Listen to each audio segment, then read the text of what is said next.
Nouvelle année, nouveau départ, nouveau décor. Madame, monsieur, bonsoir et merci d'être très nombreux devant vos petits écrans pour suivre le premier numéro de votre magazine Tac au Tac 2024.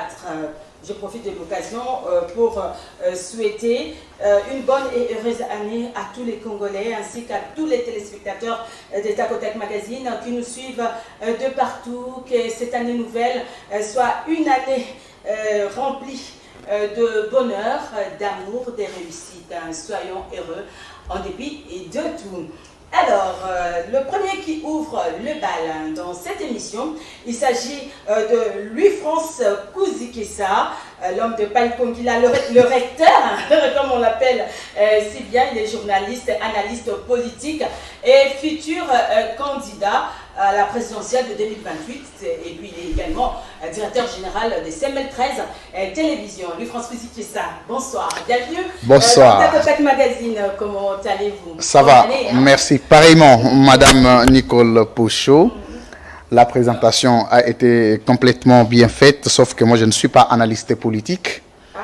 Il n'existe pas un domaine scientifique ou un domaine de l'université qui enseigne l'analyse politique. Ça n'existe pas.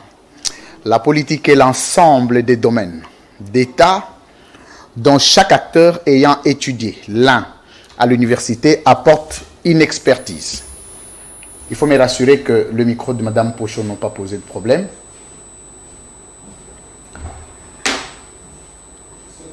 Je rappelle qu'à l'université, il n'existait pas un domaine qui donne pouvoir à un individu d'être qualifié comme analyste politique. Un analyste politique peut être autoproclamé. Sauf que je vous dis merci pour cette confiance des marques que vous avez faite à moi et à CML13 Télévision. Oui, pour le premier numéro. Pour le premier numéro de ces magazines, oui, autour duquel nous allons largement échanger. Oui, ça a toujours été un réel meilleurs plaisir vœux de à vous vous, recevoir. meilleurs vœux à tout le Congolais. Je voulais même vous rappeler que vous faites aussi partie des premières émissions qui me reçoivent en cette année 2024 parce que je me suis de moins en moins exprimé. C'est une bonne chose. Alors, un petit biscuit avant d'entrer dans le vif du sujet. Je ne sais pas si vous êtes un sportif. Vous le savez, les léopards de la RDC ont mis à genoux les pharaons d'Égypte. Vos impressions? Je n'ai pas d'impression, sauf que moi j'ai été un grand footballeur pour tous ceux qui me connaissent. Mais je ne suis plus préoccupé de la situation de football parce que c'est un loisir. À la situation que traverse les Congos, la fierté de notre pays, non? À la situation que traverse les Congos à ce jour, vu la gravité, vu la situation dégradante du social de notre peuple, vu l'insécurité généralisée que subit notre peuple tous les jours dans l'ensemble de coins et recoins de la République, vu la faim, vu les antivaleurs, vu le redressement qu'il faut au pays, seul Félix Tshisekedi peut être préoccupé au loisir. Tous les hommes épris du patriotisme et du nationalisme peuvent considérer les sports comme une activité et non un loisir pour lesquels il faut concentrer des moyens de l'État, pour lesquels il faut allouer tout son temps pour discuter. Lorsque je dois me consacrer pour parler des joueurs qui du reste vont recevoir des millions de la part de leurs collègues, il y a des gens à Bongandanga, à Manono, mais ça fait partie de leur travail, à Wembonyama, oui, à Païkongila chez moi dans les Gramassi Manimba, qui souffrent de l'eau. Pas d'électricité, c'est même un luxe, de l'eau. Et la souffrance c'est partout, lui, et donc prendre des millions d'argent, faire voyager des copines, des copains, des potes, aller chanter dans un stade, juste parce que après, même s'il y avait le couple, l'argent va être partagé au même endroit donné. Le Congo ne gagne rien. Alors, je ne suis pas contre le foot. J'encourage les joueurs à fournir des efforts pour apporter les coupes en RDC. Autant, je déconseille les institutions de la République de faire du sport la préoccupation majeure. C'est la meilleure distraction. Vous savez que le sport est une distraction pour les États civilisés. Et quand vous voyez un président emballer la distinguée première dame, consacrer tout son temps et son énergie, c'est tout ce qu'il a à faire. Et le Congo n'a pas que le sport. Le Congo a un peuple qui mérite un pain, qui mérite de l'eau, qui mérite de l'électricité, qui mérite la valeur, qui mérite l'honnêteté, qui mérite le redressement, qui mérite une infrastructure, qui mérite une politique publique. Ceci étant, je ne suis pas très chaud, je ne regarde pas le match. Dans la victoire des Léopards ne vous a pas réjoui? Non, ça on peut comprendre. Pas réjoui, c'est trop grave, ce n'était pas pour moi une préoccupation. J'ai appris comme tout le monde. Ah, mais 50 ans après quand même, les Léopards... Je serais beaucoup plus réjoui ont battu les si j'avais appris que l'Est de la RDC est pacifié. Ah. Je serais beaucoup plus joyeux. Mais il ne faut pas mélanger les... Parce que, est-ce que vous pouvez me dire que le Congolais qui est à Bunagana a suivi les matchs? Certains ont suivi. Hein. Mais non. Ben, il y a l'électricité à Bunagana, il y a des télévisions. Non. Donc le village qui était en train d'être pillé cette nuit-là du match a joui du même match que vous. Pourquoi vous devez construire un état des injustices?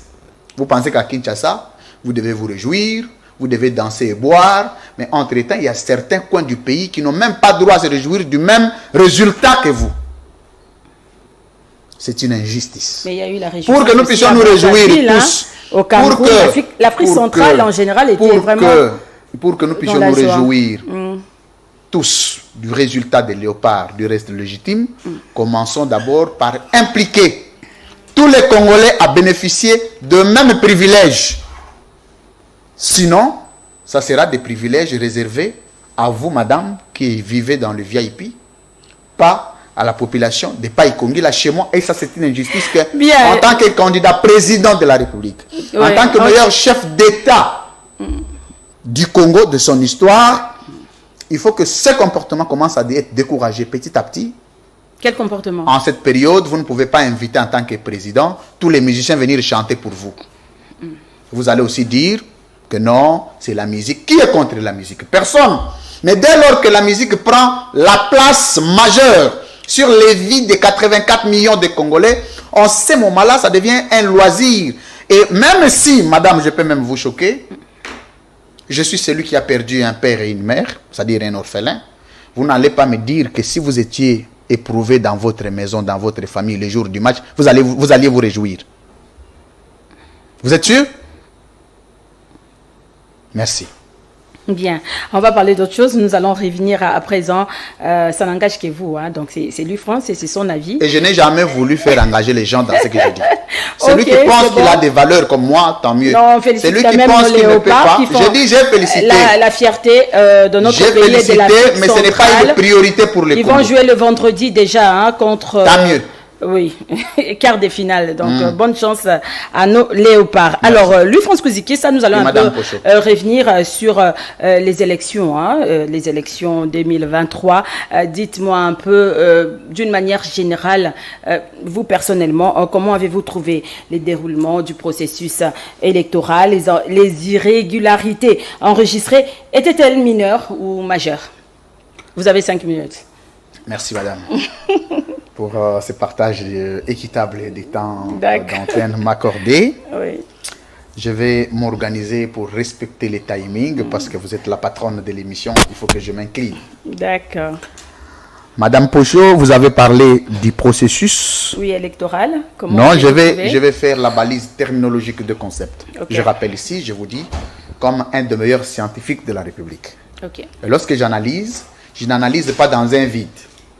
J'analyse sur base des soubassements parce que la science, c'est le seul domaine qui exige la véracité, qui se soumet dans un principe de véracité, d'exactitude, d'universalité. C'est-à-dire que tout ce qui est scientifique doit être démontrable. Oui. Processus électoral. Vous avez parlé de l'élection. Je vais rester dans ce que nous appelons balise terminologique de chaque concept. C'est-à-dire définition conceptuelle ou sémantique de chaque concept. Processus. On appelle processus, c'est toute activité procédurale, graduelle, répondant aux principes et exigences. C'est-à-dire, dans chaque processus, il y a des exigences, des principes et des obligations. Vous pouvez me dire, parce que lorsqu'il n'y a pas d'exigence, il n'y a pas de processus. Lorsqu'il n'y a pas de procédure, il n'y a pas de processus. Et même, le processus est issu du concept procédure. Est-ce qu'il y a eu processus électoral en RDC? Je dis non. Parce que le concept électoral, ce sont des concepts et élection, et électoral, et processus électoral. Ce sont des concepts que vous retrouvez dans la démocratie classique. La démocratie classique, aujourd'hui, contrairement aux démocraties anciennes, aux royaumes, à certaines civilisations du monde, c'est-à-dire royaume, vous pouvez appeler royaume, il y a empire, il y a monarchie, mais nous, en tant qu'État, nous avions choisi nous souscrire, nous inscrire dans un système qu'on appelle système démocratique. Et dans le système démocratique, seules les exigences peuvent donner pouvoir à un État de vivre comme tel. Parce que ce qui est démocratie en France doit l'être au Congo. Ce qui est démocratie aux États-Unis d'Amérique doit l'être au Congo. Il n'existe pas une démocratie au type congolais. Il n'existe pas une démocratie au type américain. Il existe une démocratie universelle. Vous pensez qu'il s'est déjà organisé une telle élection dans le monde à part le Congo? Comment ça, une telle élection? Oui. C'est-à-dire, c'est pour la première fois dans le monde que la famille politique d'un président qui organise les élections conteste les mêmes élections. En sous-temps, si on avait étudié la logique à l'université, en sous-temps que même le président de la République, via sa famille politique, n'est pas d'accord du déroulé des élections. De surcroît, il n'est pas d'accord de ses propres résultats. Donc, une première dans le monde, qu'un président proclamé, issu des élections, ne soit pas d'accord de mêmes élections. Une première. 2. C'est une première dans le monde que dans chaque maison de la République, il y ait une CENI, une extension de la CENI. Chaque maison des candidats, il y a eu une extension de la CENI. Chaque maison des candidats. Des candidats. Commençant par, pas par le siège de l'IDPS. Commençant par le siège de l'IDPS. C'était une extension de la CENI limitée. Une première. Qu'un organe technique chargé d'organiser les élections soit expansionniste d'extension de plusieurs cellules et maisons des candidats. Et je sous-tends, par logique, que même la maison du président était aussi une extension de la CENI. Je demanderais aux téléspectateurs d'écrire, de ne pas appeler, parce que c'est le direct en fait. Écrivez. Ouais, écrivez. Vous êtes assez mêlé. Ok, allez-y. Alors, Madame Pochot, une première, encore une fois, dans le monde, qu'après les résultats des élections,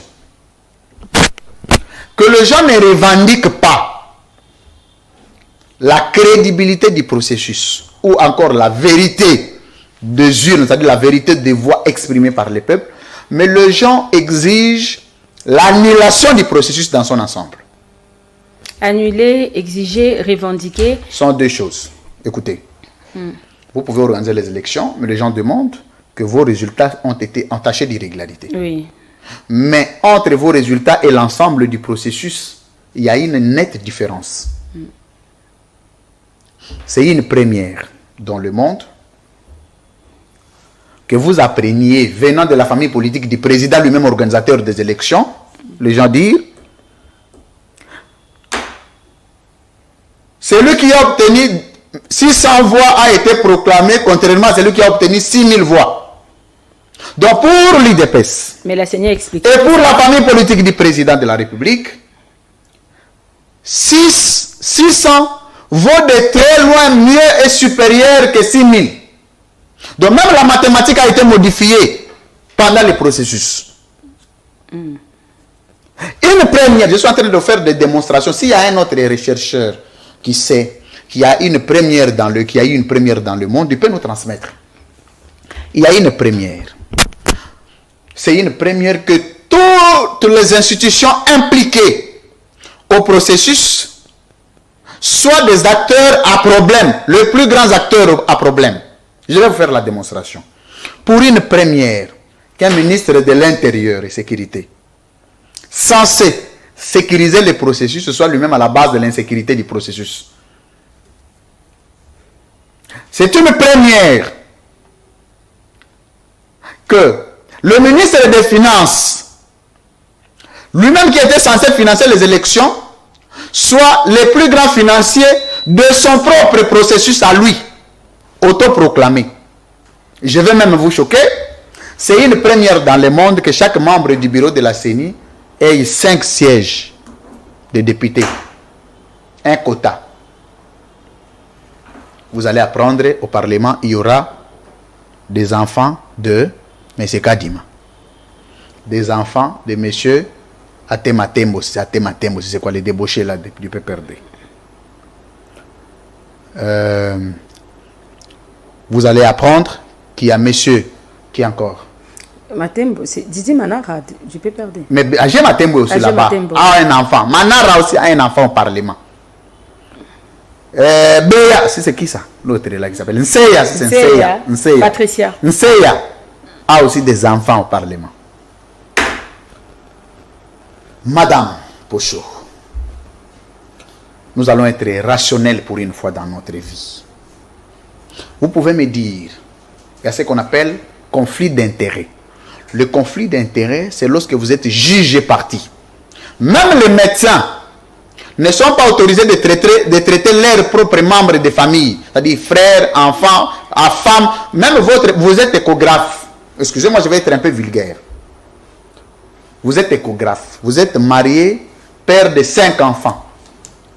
Mais la même femme avec qui vous avez des enfants, quand il vient pour être consulté, ce n'est pas vous qui allez la consulter. Oui, normalement. Mais pour M. Kadima, il est lui-même échographe de sa femme.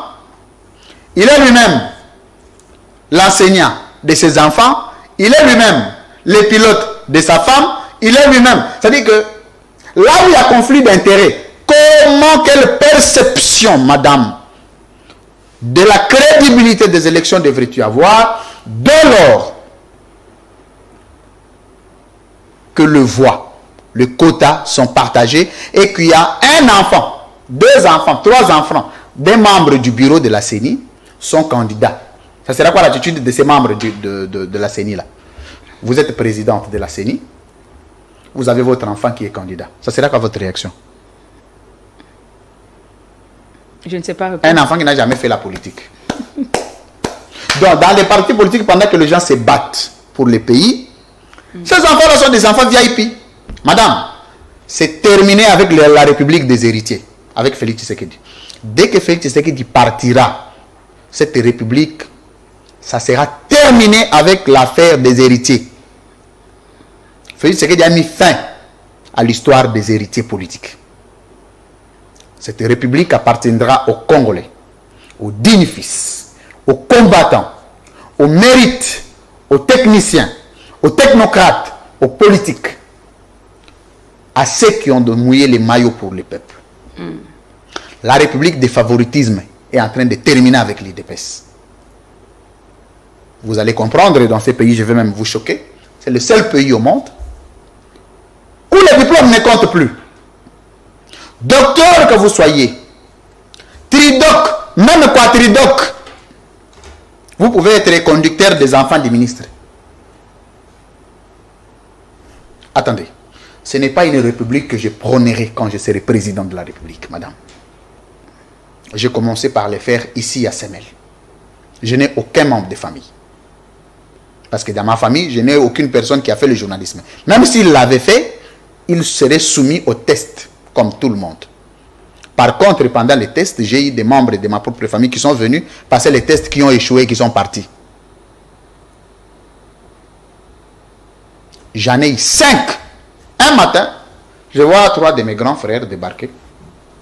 Monsieur, on ne peut rien attendre de toi. La famille est choquée. Tes propres neveux, tes propres petits frères sont passés à Semel pour faire les tests, n'ont pas réussi. Tu as le pouvoir, tu ne peux pas le boucher. Non, non.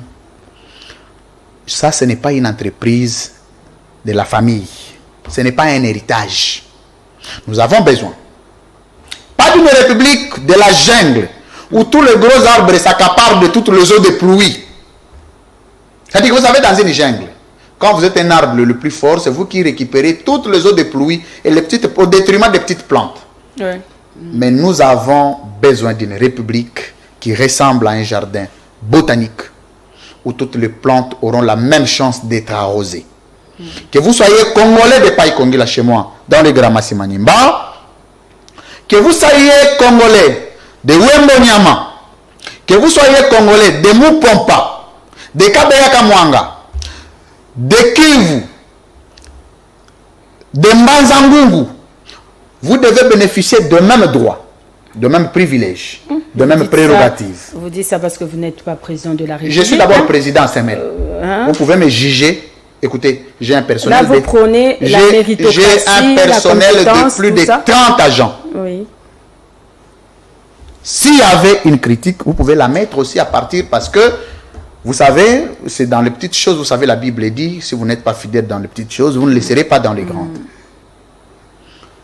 Il faut passer à Semel, prendre votre micro, poser la question. Donc ici, c'est la méritocratie. Non, déjà, avoir les journalistes de Semel, vous pouvez vous faire une idée. Okay. Vous pouvez prendre aussi d'autres médias. Je ne suis pas ici en train de critiquer. Donc il faut mériter pour avoir une place. Prenez d'autres médias. Passez à la même critique. Il n'y a pas harcèlement ici, hein, des femmes. Le mois de mars, d'abord, il n'y a pas de départ. Il n'y a pas de départ. Non, parce que là où il y a harcèlement, il y a des départs. Vous avez un homme en face de vous très respectueux, madame. Il n'y a pas de violence faite à la femme ici. Je suis un humain. Je peux avoir des défauts. Je n'ai pas la prétention d'être Dieu, mais je peux vous rassurer qu'aucun agent de Semel ne peut rêver travailler dans une autre entreprise de presse. Même quand vous donnez 1 million, il ne viendra pas. Ah bon? Oui. J'ai voulu faire de la République Semel. Ça, c'est une république. Mais, ce que je ferai de la République sera meilleur. Il suffit que chaque Congolais prenne conscience de comprendre que tous les Congolais ont le droit de jouir du Congo. Comment vous pouvez comprendre que vous achetez, vous êtes président, vous achetez une gourmette à 120 000 $. 120 000 $, vous pouvez accorder combien de forages au peuple? En tout cas, le forage, c'est autour de 4 000 $. Parce que j'en ai fait. 4 000 $ dans mon village. 4 000. 40 000, 10. 80 000, 20. Mais si seulement une seule gourmette du président coûte 30 forages, que dire de ses chaussures, que dire de sa montre, que dire de sa chaînette, que dire de ses costumes et de tous les jours, que dire de son char automobile. Moi, j'attendrai un jour qu'on ait un président qui se débarrasse de sa propre luxure. Un président qui s'habille en look. Vous savez, je vais vous donner les secrets. Regardez. Prenez les émissions, je crois, depuis 2023. Je ne change jamais de look. Vous allez vous rendre compte. Je suis en chemise blanche, costume noir, cravate noire. Vous savez pourquoi les Ouest-Africains, tous les présidents ouest-africains ont un look? C'est pour éviter des dépenses exagérées au trésor. Tous les Ouest-Africains, même les Émirats, vos Émirats arabes unis où vous allez ici, Dubaï, tout ça, ils ont des looks. Ils s'évitent des prix exagérés. Vous allez voir le même Émirat arabe en sandales en truc. Ce qu'ils mettent là, ça coûte cher. Non, non, non. Avec non, tout ce qu'ils ont non, comme non, or, tout non, ça. Non, c'est des trucs qui sont cousus chez eux. Par la main d'œuvre. En Europe, aux États-Unis, les présidents sont habillés par des grandes marques. Ils les achètent chez eux. Ils font entrer l'argent chez eux. Mais le président... Mais les Fernando du président et les Dolce Gabbana viennent de l'étranger. C'est ça la différence. Vous ne pouvez pas comparer. Même s'ils sortaient 1 million pour acheter l'ensemble, c'est-à-dire l'argent est entré au pays. C'est l'argent donné à un peuple. L'argent donné à un entrepreneur local. Consommons congolais. Mais les Dolce Gabbana, les Versace viennent de l'extérieur. Ça, c'est de deux. Le même Émirats arabes, quand ils viennent pour investir, ils sont en babouche et en leur truc, la robe, je ne sais pas comment ça s'appelle encore. Mais ils vont rencontrer les fonctionnaires congolais habillés en super costume. Les gens qui viennent avec l'argent sont en babouche. Pendant que sa population copie dans la misère. Non, d'abord, ceux qui viennent avec des millions sont en babouche. Mais vous qui mendiez les mêmes millions là, vous êtes en Weston. Quel écart de vie, bon Dieu. Ils sont étonnés quand même. Hein? Non, ils nous prennent pour des... Non, attendez, excusez-moi, je vais vous choquer, mais tu sais, tous les hommes civilisés du monde nous prennent pour des marabouts. Des marabouts, comment ça? Oui, des marabouts. C'est-à-dire, un marabout, c'est quelqu'un qui vit dans l'artificiel. Et quand vous comparez les deux peuples, celui qui met des Weston, vous allez poser la question dans son propre village, les gens n'ont pas d'eau. Ils font des milliers de kilomètres pour aller puiser. Mais lui, il a des Fernando ici. Cette affaire doit terminer. J'aime beaucoup ce que Joseph Kabila était devenu à l'accès de son pouvoir. On a dit, tu sais, on l'insultait, l'homme s'habillant en bottes en caoutchouc, des bottes en caoutchouc, bottes en caoutchouc. Bottes en caoutchouc pendant 18 ans. Qui ne sait pas s'habiller. Je peux vous choquer, Joseph Kabila n'a jamais porté une chaussure normale. Vous pouvez chercher des photos. Il n'y en a jamais eu. C'est un cultivateur aussi. Hein? Mais, on l'a insulté. Pourtant, pour développer ces pays, vous avez besoin de plier des chemises. Mettre les babouches, travailler. Vous n'avez pas besoin de mettre des Fernando. Parce que celui qui a un Fernando ne peut pas toucher la terre. Conséquence, nous avons un président qui s'habille. Un président qui s'habille très très bien. Je peux vous rassurer que Félix Tshisekedi fait partie des présidents qui savent s'habiller dans le monde.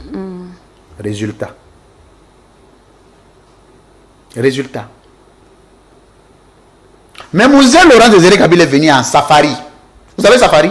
C'est des trucs qui étaient cousus dans les Wenze de Gambela ici. On va ramasser des centaines pour les présidents. On lui donne. Il porte. Mobutu est venu avec un look. Les basins Nkoi. C'était vendu ici dans les marchés. On va, on achète ton cousu ici à Kinshasa. À Bakos. Mais ici, aujourd'hui, vous avez des Fernando, des Dolce Gabbana, des Weston. Mais si le président Tshisekedi ne peut pas marquer les esprits, j'aime beaucoup Félix Tshisekedi. C'est un homme qui est vrai, qui est d'une très bonne éducation. Son côté que j'aime beaucoup. Tu vois, Félix Tshisekedi, il est vrai, même s'il est devenu président. On me dit que Master Félix Tshisekedi, c'est beaucoup de solo là.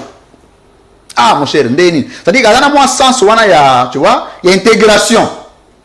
Mais s'il avait transformé la même intégration physique là à l'intégration professionnelle,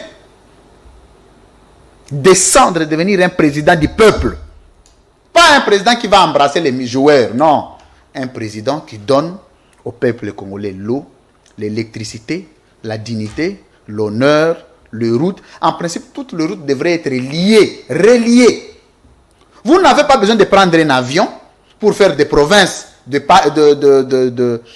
la France, les provinces de la Belgique, les provinces des États-Unis. Non, vous avez des routes qui sont interconnectées. Mais dis-moi un peu, quelle est la province qui est liée à l'autre province ici au Congo? Quelle province? Vous pouvez aller calmement en route. Je m'excuse, allez revenir. Voilà pourquoi Félix Tshisekedi doit partir. Pour trouver... Non, on va parler de ça. En 2028, quand je vais venir... Le projet 145 territoires aussi. On parlera de ça tout à l'heure, hein, mais on est en train encore de parler de... Il n'y a pas de problème, mais je vous dis plutôt que quand moi je viendrai à la tête du pays, je ne vous donnerai que 6 mois pour me juger. En 6 mois, en 6 mois, je transformerai le pays. La République sera transformée. Je vous dis, vous pouvez me croire. Alors, selon vous, les irrégularités enregistrées étaient mineures ou majeures? Non, c'est-à-dire qu'il n'y a pas eu élection d'abord. Pour parler d'irrégularité, il fallait parler des élections. Vous n'avez pas cru à ces élections, mais il y a eu quand même élection. C'est pas que je n'ai pas cru. Il n'y a pas eu élection. Ah, on a tourné une émission. Mais je vous ai fait la démonstration. Madame. Que je salue, tout ça. On a même parié, tout ça. Madame Pocho. $500. Mais il y a eu élection quand même. Madame Pocho. Malgré qu'il y a eu des problèmes, mais il y a eu élection. Madame Pocho. Oui. Je vous ai dit que ce qui est principe démocratique en France doit l'être au Congo. Ce qui est principe démocratique aux États-Unis doit l'être au Congo. Et ce qui est principe démocratique au Congo doit l'être pour le monde. Vous ne pouvez pas parler des élections au Congo contrairement des élections de la France. Comme nous avions souscrit d'être un État démocratique comme tous les autres États, nous devons nous soumettre aux mêmes exigences. Soit nous avions organisé les élections, soit nous ne les avons pas organisées. Entre deux choses lignes.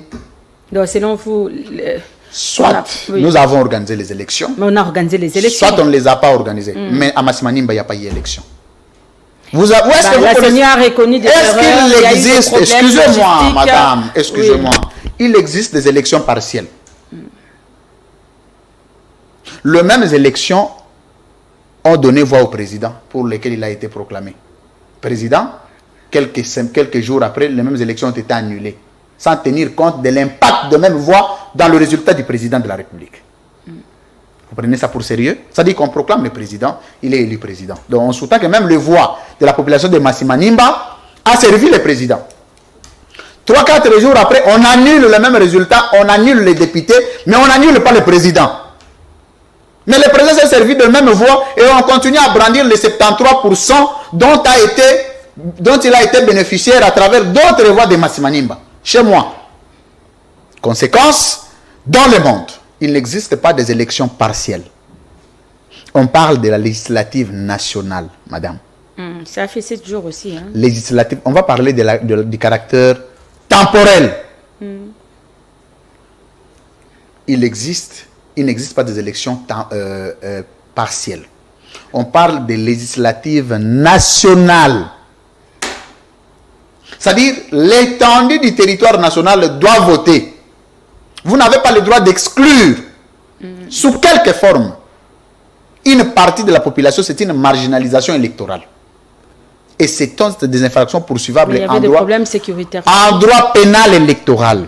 C'est poursuivable.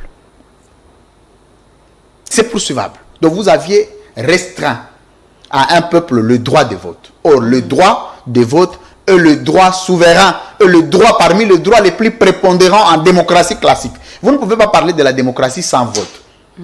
Vous ne pouvez pas parler du vote sans démocratie. Donc ce sont des règles qui nagent ensemble. Dès lors que vous avez restreint à un peuple le droit de voter, ces peuples-là ne peuvent pas reconnaître un État démocratique. Malgré tout ça, Félix Tshisekedi a été réélu président de la République. Non, il a été nommé. Réélu? Non. Nommé. Non, pas nommé quand même. Nommé. Il a été réélu président. Il a été nommé. Le peuple congolais a renouvelé sa confiance au président de la République. Je considère Félix Tshisekedi président de la République, je le reconnais. Je ne m'oppose pas à son pouvoir, mais je dis plutôt qu'il a été nommé. Mais je me reconnais qu'il est mon président de la République. A confirmé la réélection. D'abord, il n'existe pas une cour constitutionnelle en RDC. Comment ça, il n'existe pas? Je vais vous faire encore la démonstration, encore une fois. Ceux qui sont à la maison peuvent nous aider. France. Il n'existe pas une cour constitutionnelle. Pourquoi? On dit, la cour constitutionnelle, de sa mission, d'abord, c'est la matrice des lois.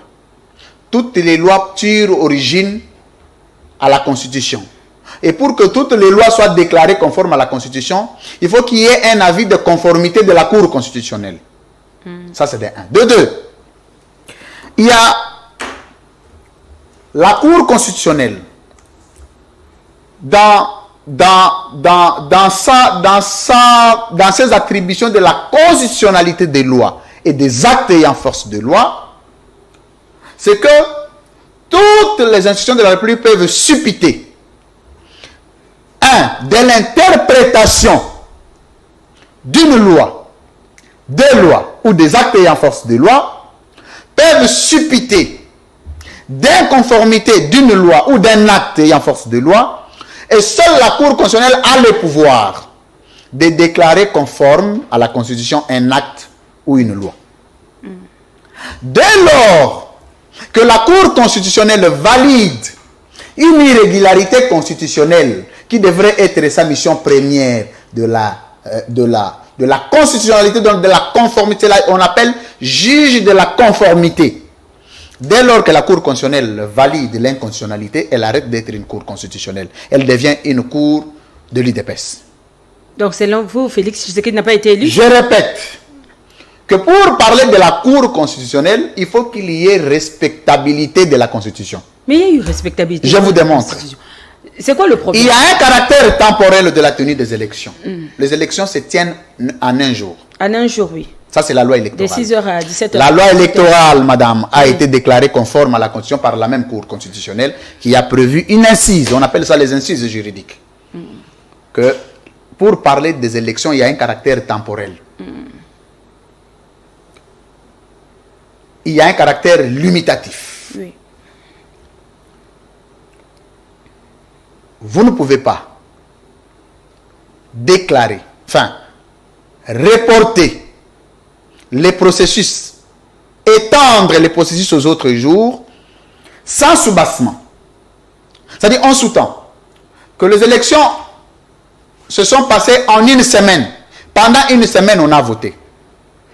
Et la Cour constitutionnelle a validé les mêmes élections organisées pendant une semaine. Est-ce qu'on se comprend?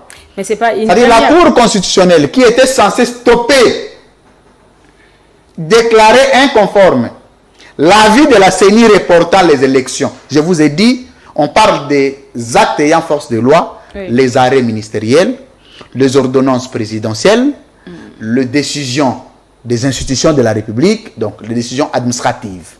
Tout ça n'a pas été respecté pendant cette période électorale. Donc, quand la CENI a pris la décision de reporter les élections à travers un tweet, d'abord dans la réglementation, dans le juridisme, dans l'arsenal juridique de la RDC, le Twitter ne fait pas partie des organes de communication officielle. N'est ni opposable, ni contraignant.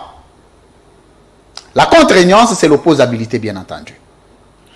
La CENI qui prend avec légèreté, par un compte Twitter, dire nous avons reporté les élections, il fallait que la Cour constitutionnelle se saisisse d'office pour déclarer cette action inconforme et à la loi électorale et à la Constitution. Ne l'ayant pas fait, la Cour constitutionnelle a constitutionnalisé l'inconstitutionnalité. Or, la constitutionnalisation de toute inconstitutionnalité vide la Cour constitutionnelle de sa mission régalienne de veiller au respect de la Constitution. Conséquence, elle arrête d'être une Cour constitutionnelle parce qu'elle est vidée de sa mission. On se comprend? C'est-à-dire que ceux qui sont à la maison comprennent, c'est très difficile, vous savez, par moment, il faut toujours faire réfléchir les cerveaux. Il faut que la République ait des gens qui réfléchissent, pas par procuration. Parce que tous les jours, vous avez des gens qui vous défilent dans les plateaux de télévision, téléguidés, téléchargés. Allez dire ceci, allez dire cela. Mais ici, ceux qui sont à la maison ont la possibilité de dire non, monsieur Louis France s'est trompé. Non, monsieur Louis France a raison. Maintenant, la conséquence, c'est quoi? Lorsque les élections ont été entachées d'irrégularité, donc le résultat aussi. Et si le résultat était entaché d'irrégularité, donc les animateurs proclamés issus de même résultat ont été aussi entachés.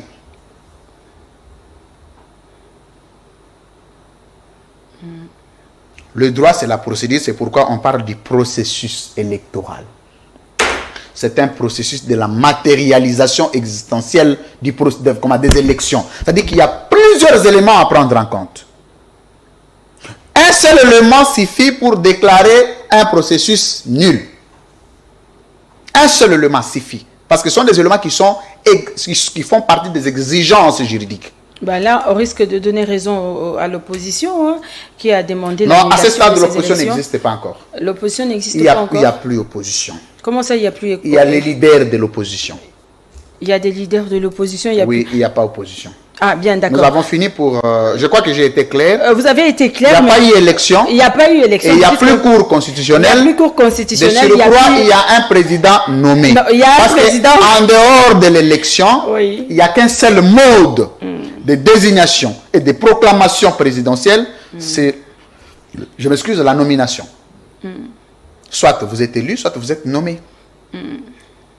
Dès lors que vous n'étiez pas élu, vous devez avoir été nommé sûrement. Il a été élu. Mais je vous dis qu'il n'a pas été élu. Il a été élu à Massimanimba, mais les voix ont été arrachées. C'est une démonstration. Mais la RDC ne se résume pas à Massimanimba. Nous avons plusieurs provinces quand même. Entre-temps, il y a la diaspora aussi. Entre-temps, même à la diaspora, le président de la République s'est servi d'une tricherie électorale à travers la distribution automatique des machines. Comment ça, la distribution automatique de machines? C'est-à-dire, l'avion qui allait déposer, qui faisait le déploiement des kits, oui. Les machines tombaient chemin faisant. Et il y a des gens qui ramassaient. Ah bon? Mais qu'est-ce que vous voulez dire? Les machines tombaient. Mais ça s'est passé comment? Comment ils sont entrés comment ils ont pu posséder des machines? Comment? Un individu peut détenir illégalement une machine. Vous savez comment? Parce que la CENI n'ayant pas les moyens... Même la CENI l'a dénoncé, mais la CENI est là. La CENI n'est pas un organe de dénonciation. Madame, les kits, tout... le rôle dont les institutions sont distribuées, le pouvoir est attribué. On dit le pouvoir est d'attribution. Et c'est la loi a le pouvoir d'attribuer un pouvoir à un individu, à un groupe d'individus ou à une institution. Le rôle de la CENI, c'est d'organiser les élections et non de dénoncer de mêmes élections organisées par elle-même. Parce que la CENI a sanctionné aussi des fraudeurs. Il y a eu des fraudeurs. C'est une imbécilisation collective. Des troubles faits. C'est une imbécilisation collective. Une imbécilisation collective qu'on a amputée à un peuple, ne sachant pas qu'il a été question de suyer l'image de tout un État. Et un peuple qui souffre déjà de la dignité, de l'honneur, a été sapé et les images ont circulé à travers le monde, que chacun avait une machine à voter chez lui et les mêmes machines ont servi à un président de la République. Mais que devait faire la CENI, la Cour constitutionnelle, annuler les élections de stopper les processus et reprendre pour des raisons de dignité. Vous savez, dans ces pays, les gens n'ont plus la culture de dignité, madame. Les gens n'ont plus la culture d'honneur et de responsabilité. C'est pourquoi moi je vais devenir président de la République pour rétablir tout ça, la chaîne des valeurs d'État. Avant, je vais même vous choquer. Vous savez qu'au Congo, il n'y a plus des hommes d'État. Il n'existe plus des hommes d'État. Il n'y a que des hommes politiques. Non, même pas des hommes politiques. Il y a des politiciens et des politicards. Un homme d'État, lui, c'est d'abord une personne qui s'oublie. Qui oublie ses intérêts. Qui oublie sa famille. Qui oublie ses luxes pour servir un idéal. Et un politicard est celui qui oublie un idéal pour se servir lui et sa famille. En regardant la classe politique, dites-moi qui est un homme d'État. N'allons pas loin. Cite-moi seulement un seul individu, je vais te dire que c'est un homme d'État ou pas. Et je réponds, c'est moi qui pose des questions. Merci. Je ne sais pas répondre. Merci. Eh bien, alors, Félix Tshisekedi, bon, on va revenir, on va clore ces chapitres. Félix Tshisekedi a été réélu, bien que vous dites que non, il a été nommé. Il a été nommé. Renommé. Selon vous, renommé, selon vous, en dépit de contestations des résultats par l'opposition, il a prêté serment le 20 janvier dernier. Quel sentiment vous anime en ce moment? Vous avez suivi son discours, hein? Il a dit les erreurs les erreurs du passé ne vont plus se répéter. Donc, mais si ces erreurs-là étaient des infractions, il fallait des poursuites. On dit une infraction est poursuivable à partir du moment où elle est commise. Et la rétractation n'exclut pas des poursuites. C'est le principe de cristallisation des faits en droit pénal. Ça signifie quoi? Vous ne pouvez pas aller devant les juges présenter des excuses que vous avez tué quelqu'un pour qu'on vous libère. Les excuses ne réparent pas un acte répréhensible pénalement. si le président sait qu'il y a eu des erreurs, c'est qu'il devrait y avoir des mesures. Dès lors qu'il n'y a pas eu des mesures pour régler cette question, ces excuses restent sociologiques. Il a été question d'un frère qui a trouvé une occasion devant les micros de raconter sa vie. Que vouliez-vous que nous fassions? Nous avons pris acte.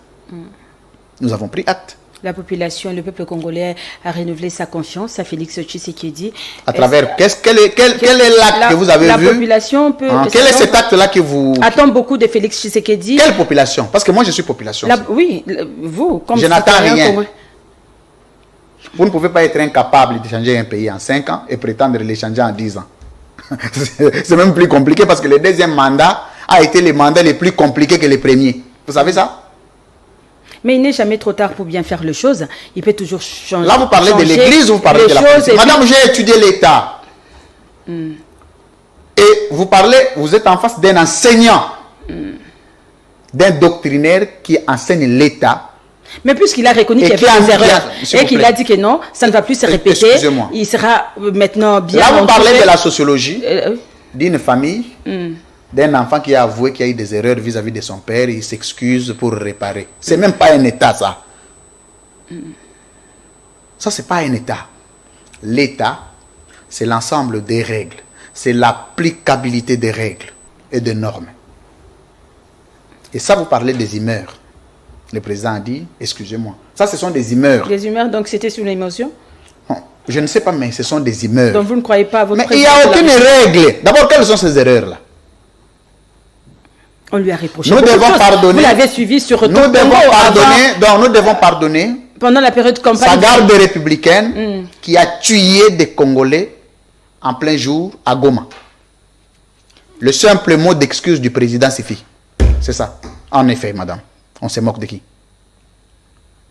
On se moque de qui?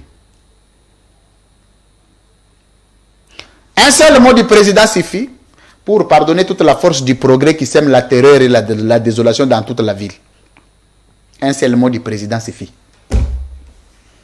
Si c'est ça un État, moi je pense que les alors les se gens... demande quand même que cette force du progrès est gérée par qui? On ne sait pas. Ça, c'est vous qui connaissez. Il y a tellement de doléances, il y a des gens qui appellent pour dire que... Est-ce que vous avez entendu le président prendre une telle mesure pour stopper cette hémorragie? Je vais même vous choquer s'il y a des gens qui ont fait haïr le président. Dans toute l'étendue de la République, c'est la force du progrès. Haïr, mais il a ça, c'est une autre police secondaire de la République. Une milice opérationnelle. Le président a déjà la police, le président a déjà l'armée, le président a tous les moyens de coercition, le président a un moyen d'imposer la force publique. Mais on fait recours à un réseau non identifié de bandits pour s'attaquer à ses compatriotes. Et son mot d'excuse dans une foule de recruter des gens à qui on a donné 5 000 francs congolais suffit pour que les Congolais oublient. Mais le président de la République ne sait pas. Parce que moi, je me reconnais, je sais que Félix Tshisekedi, c'est mon président. Et j'ai beaucoup de respect pour lui. Et moi, j'analyse méthodique et scientifiquement. Le président ne sait pas que la vraie pouvoir politique, c'est après le pouvoir. La vraie pouvoir politique n'est pas pendant que vous êtes au pouvoir. Pas du tout. Pendant que vous êtes au pouvoir, vous êtes sécurisé, vous avez des partenaires, vous avez de l'argent, vous avez des jets. Mais lorsque le pouvoir vous quittera, c'est là que le vrai pouvoir politique commence. Comprendre qui veut. Bien. Alors là, tout à l'heure, vous avez parlé, il y a tellement de choses à dire par rapport à ces élections. Vous avez fait le droit, vous êtes un homme de droit. Curieusement, vous avez dit que la Cour constitutionnelle n'existait plus. Mais curieusement, la Cour constitutionnelle a maintenu le même pourcentage de la CENI. En dépit du fait que 82 candidats... Excusez-moi, madame, je voudrais même qu'on sorte... Je vais vous choquer. Quand on dit 73%... ont été invalidés. Je m'excuse. 73%, c'est que Massimanimba y compris. Dès lors qu'on a annulé le scrutin à Massimanimba, donc il devrait y avoir un impact sur le résultat du président. Il y a quand même un écart avec les opposants. Hein? Non, je vais même pas encore revenir sur l'opposition. Je vais dire plutôt que lorsqu'il y a eu, par exemple, 100 votants, à Massimanimba, il y a eu, par exemple, 20 votants.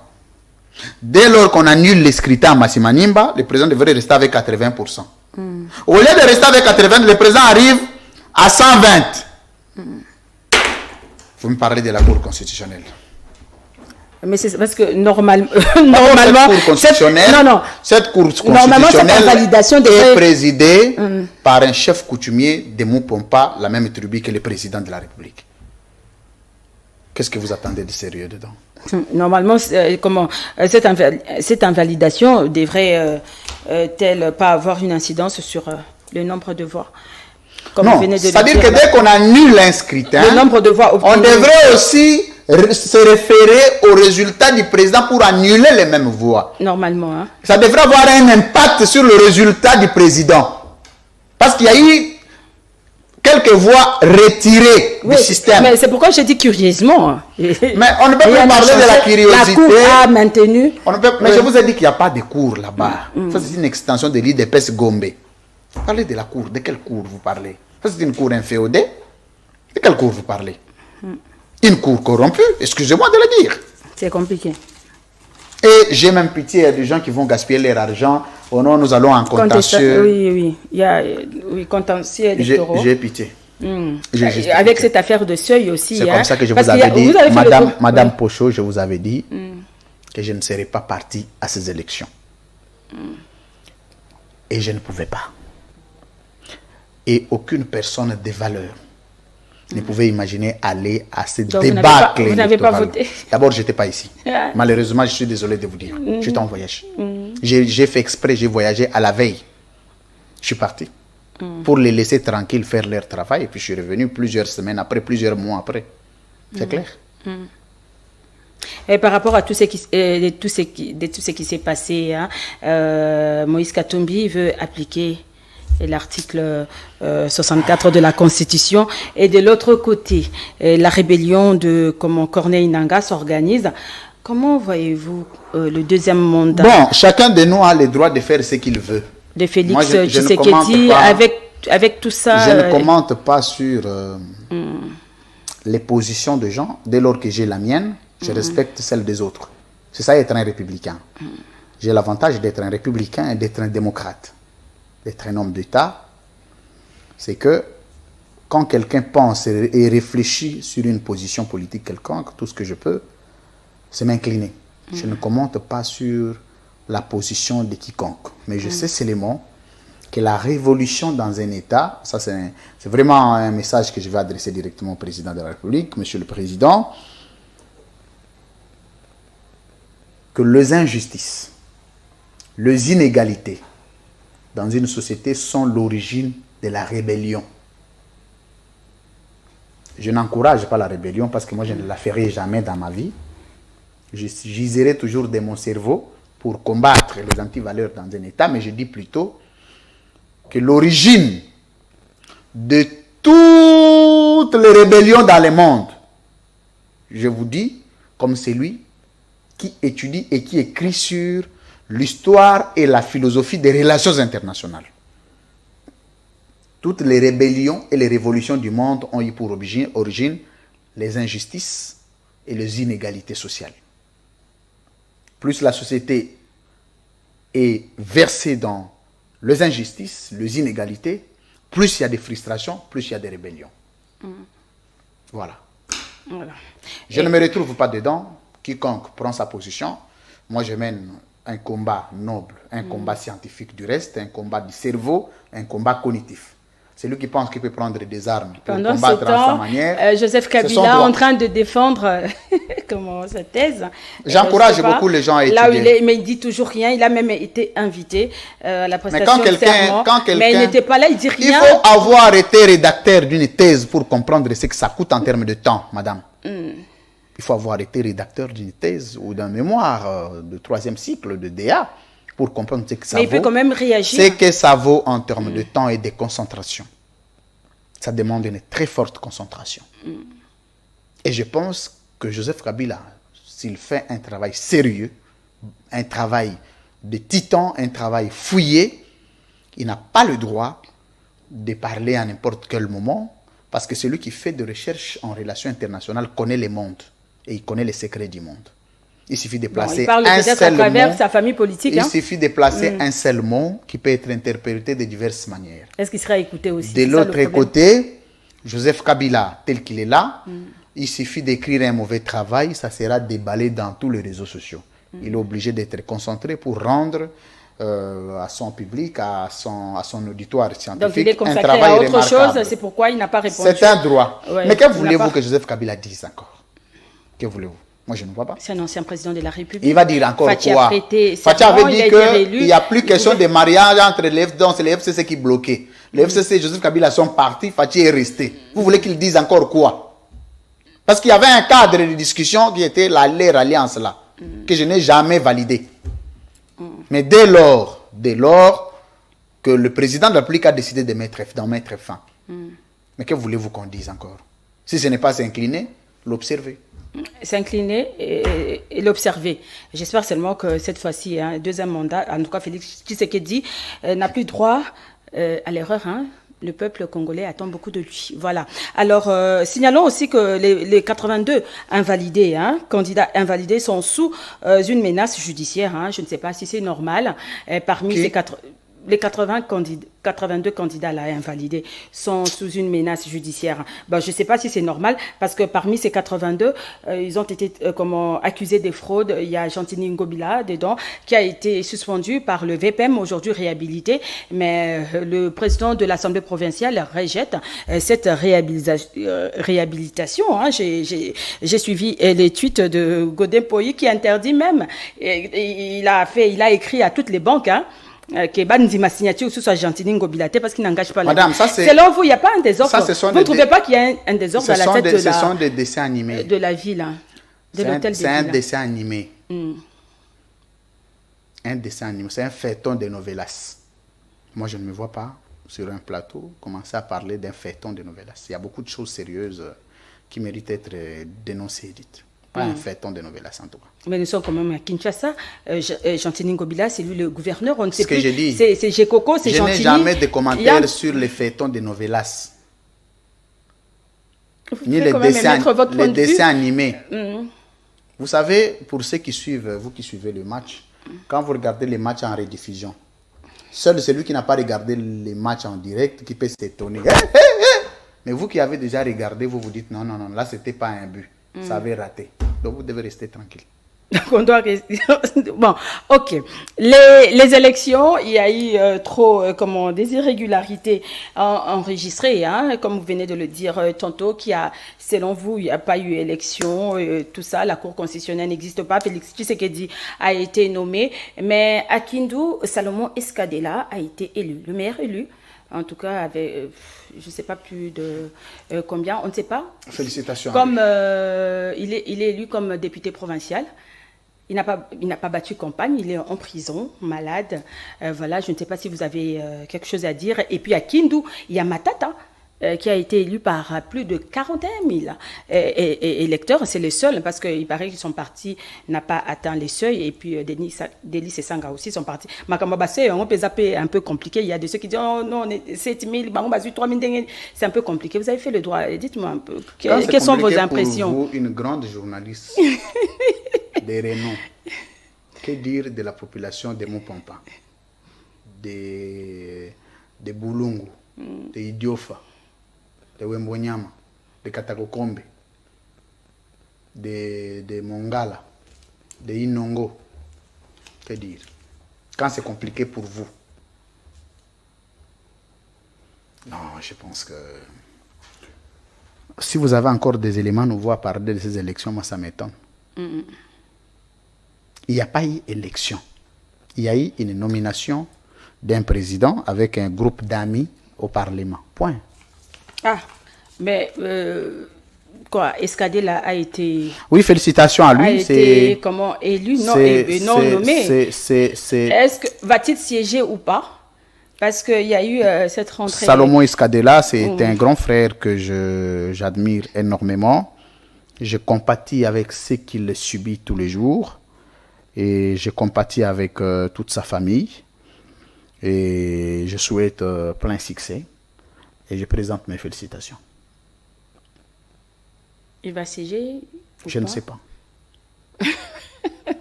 Je ne suis pas de son parti. Il faut appeler, la nouvelle assemblée il faut appeler les gens de son parti. En tout cas, je connais Jacqueline Dalla, ils sont nombreux. Oui, je vais inviter un cadre de Ensemble qui va un peu nous en dire un peu plus. La nouvelle assemblée a fait sa rentrée parlementaire. Hein. C'est lundi 29 janvier, vous le savez. Elle était consacrée à la présentation des nouveaux élus. Je ne sais pas si vous avez vu l'entrée de Vital Kamerhe, qui a été un peu hué par quelques membres de l'UDPS, hein, parti cher à Félix Tshisekedi, qui n'a pas aussi atteint la majorité. Bon, aucun parti politique n'a atteint la majorité. Il faudrait que le président puisse désigner un informateur. Hein. Il est vraiment très nécessaire pour identifier la majorité. Alors, dites-nous un peu, comment avez-vous trouvé il y a un problème cette rentrée? Il y a un problème d'abord d'illettrisme juridique. Parlementaire. Il y a un problème d'illettrisme juridique. On a vu Matata qui était présent. Il y a un problème d'illettrisme juridique doublé d'analphabétisme constitutionnel.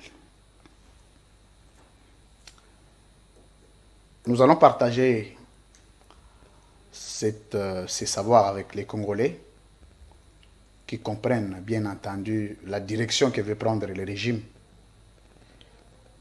Une direction juridiquement suicidaire.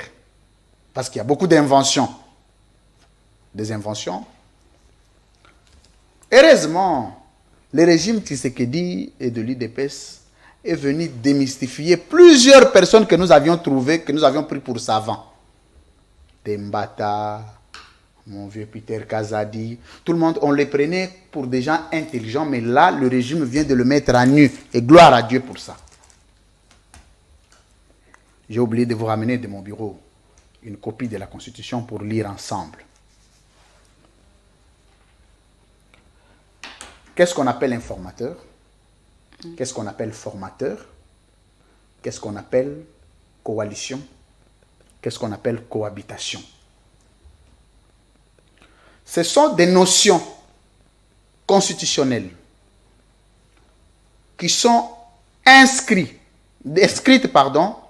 non seulement dans la constitution de notre pays, mais c'est des notions qui sont inscrites dans toutes les démocraties classiques du monde. Voilà pourquoi dans des régimes, il y a toujours des gens qui restent pour penser. On appelle les penseurs. Les gens qui ont l'âme du régime pour produire des pensées aux institutions aux fins d'exécution. On appelle informateur, c'est qui un informateur? On appelle une circonstance d'exceptionnalité constitutionnelle. Lorsqu'un président est élu minoritaire au Parlement et que le président a besoin d'identifier une majorité parlementaire, il confie la mission à l'informateur. Cet informateur a besoin de jouer un rôle de rapprochement politique entre le président de la République, qui est élu minoritaire, et la famille politique majoritairement déclarée au Parlement. Je vous rappelle que quand est-ce qu'une majorité est dégagée au niveau du Parlement, c'est lorsqu'il y a procédure de déclaration par des groupes parlementaires. On appelle ça la procédure de déclaration d'appartenance. Madame, vous savez, quand nous serons au pays, nous deviendrons des institutions, nous serons à la tête des institutions de la République, vous aurez le goût de l'État. Maintenant, à travers la déclaration d'appartenance, la procédure de déclaration d'appartenance, moi, Madame Pocho, moi, Monsieur Kouzike Santoti, la Louis-France recteur, je me déclare de l'opposition de telle famille politique. Dès lors que le président sent que la majorité ne lui appartient pas, il a l'obligation de nommer une personnalité politique dans l'objectif d'identifier cette majorité-là et de mener une démarche de cogestion politique des institutions. C'est-à-dire, moi, Monsieur Louis-France, je suis minoritaire, mais j'ai besoin de la majorité de Madame Pocho. C'est un mariage politique. Mais dès lors que le président est déjà majoritaire au Parlement, le président n'a plus besoin d'informateurs. Parce que la majorité est déjà acquise à sa cause. C'est l'article 78 de la Constitution. Oui, ce qui n'est pas le cas. Je vais vous démontrer les irrégularités et les analphabétismes juridiques qui existent dedans. J'ai entendu beaucoup d'agitation dans ça. Il faudra quand même qu'on élucide à l'intention des Congolais et des étudiants qui sont disponibles à apprendre. Sans fausse modestie. Quand est-ce qu'on parle du formateur? D'abord, le concept formateur n'existe pas en droit constitutionnel congolais. Du premier au 229e article de la Constitution, il n'existe pas un concept appelé formateur. Mais à l'IDPS, non, le président va nommer les formateurs pour former le gouvernement. Qui vous dit que c'est le formateur qui a le pouvoir de former un gouvernement? Le concept formateur, c'est un concept que vous trouvez à l'article 225 de la Constitution française. Là, il y a la procédure ou le régime de cohabitation. En droit constitutionnel congolais ou dans la Constitution congolaise, il n'existe pas la procédure de cohabitation et le concept de cohabitation n'existe pas. Il existe seul le concept de coalition qui est institutionnalisé par un informateur. Mais en France, on parle de la coalition, de l'informateur et de la coalition. On parle aussi du formateur et de la cohabitation.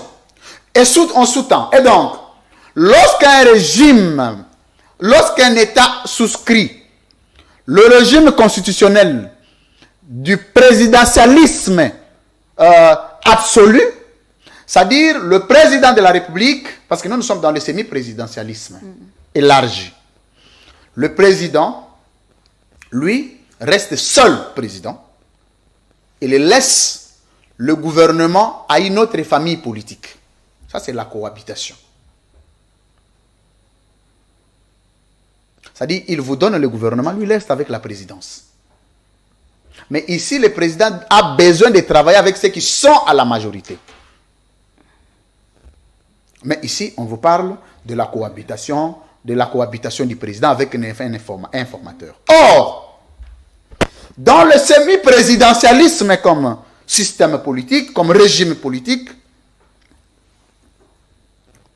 on parle, Madame Pochot, oui, du Premier ministre. Et le Premier ministre qui est nommé où? Qui est nommé dans la majorité parlementaire. La majorité parlementaire ici, c'est cette famille politique qui a le plus de députés au Parlement, c'est-à-dire à l'Assemblée nationale, les cas échéants. Et le président nomme un Premier ministre, pas un formateur. Et seul le Premier ministre a le pouvoir de former un gouvernement. Le formateur n'a aucun statut juridique en droit constitutionnel congolais, comme dans la constitution de la République démocratique du Congo, un formateur n'a aucune substance de droit. Bon, quand on vous dit, l'IDPS vous dit qu'on veut nommer un formateur, ce formateur-là aura quel soubassement? Parce que quand on parle d'un informateur, l'article 78 a prévu le mode d'opération et le mécanisme de fonctionnalité juridique de l'informateur et de la coalition politique. Mais la cohabitation et les formateurs ne sont pas prévus. Ça va se passer comment? Et ces gens-là vont répondre à quelle procédure de droit? Quand tu poses de telles matières, non, ils n'aiment pas le président. Non. Il est question que l'État soit remis aux gens qui ont étudié l'État pour que ces gens-là fassent bon usage de l'État. Parce que l'État, c'est aussi la formation. L'État, c'est aussi la refondation. L'État, c'est surtout l'organisation. Lorsque l'État n'est pas organisé, ça va être un État répondant aux humeurs du seul président de la République, le roi Soleil. Faites-moi ceci, vous faites. Faites-moi cela. En ce moment, vous devez mettre de côté toutes les lois du pays. Madame, je vais vous choquer. Je répète cette phrase. Je vais vous dire, comme celui qui enseigne l'État, qui étudie l'État, et qui fait des recherches sur l'État, sur l'organisation de l'État. Vous ne pouvez pas parler de l'État si vous ne parlez pas de l'appareil judiciaire. Vous ne pouvez pas parler de l'État si vous ne parlez pas de l'organisation de l'appareil sécuritaire. Vous ne pouvez pas parler de l'État si vous ne parlez pas de l'architecture organisationnelle des institutions. Vous ne pouvez pas parler de l'État si vous ne parlez pas de l'ensemble de règles normatives qui organisent la société. Vous ne pouvez pas parler de l'État si vous ne parlez pas de la coopération interinstitutionnelle, le mode de coopération entre institutions. Vous ne pouvez pas parler de l'État si vous ne parlez pas des procédures réglementaires. Et c'est le travail que Kabila a laissé au pays. Aujourd'hui, nous avons la chance quand un président vient, il sait comment on prête serment. Nous avons l'avantage quand un président vient, il sait comment il portait le toge là pour prêter serment à travers un message déjà rédigé par la Constitution. Donc, le président de la République, Félix Tshisekedi, a répété un message rédigé par Joseph Kabila en 2006. Il n'a fait que la récitation. Moi, Félix Tshisekedi Tshilombo, élu président de la République. Une phrase, la phrase déjà écrite au préalable, lui n'a fait que réciter. Donc, si réciter un État doit poser un problème, parce que réciter un État, c'est quoi? C'est commencer à appliquer ce qui existe. Vous voyez la gravité d'organiser un État. Seuls les chercheurs en savent quelque chose. Joseph Kabila arrive. Moi, je ne suis pas kabiliste, je ne le serai jamais. Vous pouvez prendre ça pour dit. Mais j'ai beaucoup d'admiration et respect pour Kabila. Et je sais que nous, Congolais, nous nous étions trompés par moments. Et Etienne Tshisekedi nous a induit en erreur. Nous devons avouer. Oui. Je vous démontre comme chercheur. Joseph Kabila arrive, il fait l'éclatement de l'arsenal juridique. L'éclatement de l'appareil de l'architecture juridique des institutions de notre pays. C'est-à-dire, nous n'avions à peine que la Cour, comment on a appelé ça, la Cour suprême de justice, siégeant elle seule en matière de constitutionnalité, siégeant en matière de répression, siégeant en matière administrative, siégeant en matière, c'est-à-dire la même Cour, siégeant dans toutes les matières juridiques du monde. On arrive, on éclate la Cour suprême de justice en cour constitutionnelle qui devrait s'occuper de la constitutionnalité des lois et des actes ayant force de loi, doté d'une personnalité juridique, d'un organe délibérant, mais aussi d'un arsenal juridique. En soi, le Conseil d'État, la Cour, c'est une cour, la Cour administrative. Le Conseil d'État s'occupe de l'attaquabilité, de la révision et de l'annulation des actes administratifs de l'État, dotés d'une personnalité juridique. Il donne la Cour de cassation, qui est la Cour de la répression, la Cour de la pénalité, si vous voulez que j'exagère sur les concepts, vous allez l'accepter. La répression. Il vous dote une constitution, il vous dote l'ensemble des lois du pays, il vous dote la décentralisation des provinces. On a appelé entité territoriale décentralisée. C'est-à-dire qu'un gouverneur a rendu un président de la République en miniature. Donc Joseph Kabila soumet l'État congolais à un État moderne. Parce qu'un État moderne est un État qui est mis à jour par des lois. Et les lois, c'est l'ensemble de réalités juridiques au niveau international. Mais quand le président Tshisekedi vient, le débat que nous allons mener dans les jours à venir, c'est de nous dire quelles sont les innovations. Joseph Kabila dote l'armée républicaine, c'est-à-dire on a appelé la garde républicaine, une unité spéciale qui protège les chefs de l'État. Donc aujourd'hui, le président de la République est protégé par une unité créée par Joseph Kabila. Même si cet homme-là est rwandais, même s'il était burundais, même s'il était américain, même s'il était français, moi je le préfère encore. Que de préférer le président de la République qui est entré, notre frère, mais qui a du mal à réciter la prestation de serment qui est reprise dans la Constitution déjà que Joseph Kabila a laissé. Juste pour prêter serment, c'est un problème. Oh, comment ça, je vous choque? C'est-à-dire qu'on a donné la Constitution au président et on a donné la phrase qu'il doit réciter comme prestateur de serment pour devenir président. C'est un problème. Pour dire, moi, Félix Tshisekedi Tshilombo, élu président de la République démocratique du Congo, je jure. Pour réciter cette phrase, c'était un problème. Il ne l'a pas dit.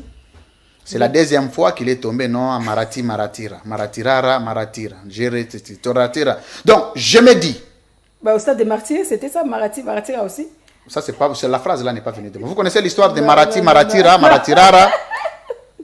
Donc, c'est-à-dire que c'était déjà un mauvais départ. Nous, on devait comprendre que le chef de l'État, le président de la République, M. Félix Tshisekedi Tshilombo, que je salue en passant, mon grand frère, a eu un problème seulement de réciter la phrase sur la prestation des serments. Un serment constitutionnel légué par Joseph Kabila. Mais si un serment doit poser problème, que dire des réformes de l'armée? C'est trop savant. Que dire des réformes de la police? C'est trop savant. Que dire de la réadaptation juridique de notre administration publique? C'est trop savant. Que dire de la fonctionnalité juridique assouplie des entités territoriales décentralisées?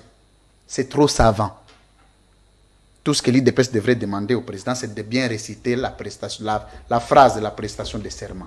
Ça, c'était là tous les problèmes. Et je suis désolé. Ah bon, donc, selon vous... J'ai fait la démonstration que je me suis trompé. Ah, vous allez dire qu'on ne vous pose pas de questions. Ben, c'est vous qui les dites, bien, d'accord. Alors, on va rester à l'Assemblée nationale. Concernant l'opposition... Il n'y a plus d'opposition. Il n'y a plus d'opposition. Comment il y a l'opposition? Il existe... Le président de la République, même, maintenant, c'est là où moi je suis juste. Avec l'opposition. Le porte-parole de... C'est là où vous allez apprendre que moi, je suis un homme juste et pris de bon sens, de rigueur, de responsabilité, mais aussi... de justice. Mais pourquoi vous dites qu'il n'y a pas l'opposition? Il y a l'opposition. Les gens pensent que quand on est à l'opposition, on est à l'abri des attaques et des critiques. Non. Non. Nous, on n'a pas un problème. Moi, personnellement, je n'ai aucun problème contre Félix Tshisekedi. S'il fait quelque chose de bien, j'encourage. C'est comme quand l'opposition fait des bêtises, je dois dénoncer. Dis-moi aujourd'hui, quelle est la structure de l'opposition qui existe aujourd'hui? Une seule structure de l'opposition que tu sais que ça existe, c'est opérationnel. Quelle structure? Dites-moi. J'ai dit, pour ne pas exagérer, une seule plateforme de l'opposition qui existe. Laquelle? Parce que de la même manière qu'on exige à Félix Tshisekedi d'être organisé, d'organiser l'État, de la même manière que l'opposition doit être organisée. Il y a, comment? Quoi? Katumbi, Matata... Katumbi, ils sont dans quelle plateforme? Ensemble. Comment ça s'appelle? Bon, plateforme. Après les élections... Madame, la plateforme, ça s'appelle comment?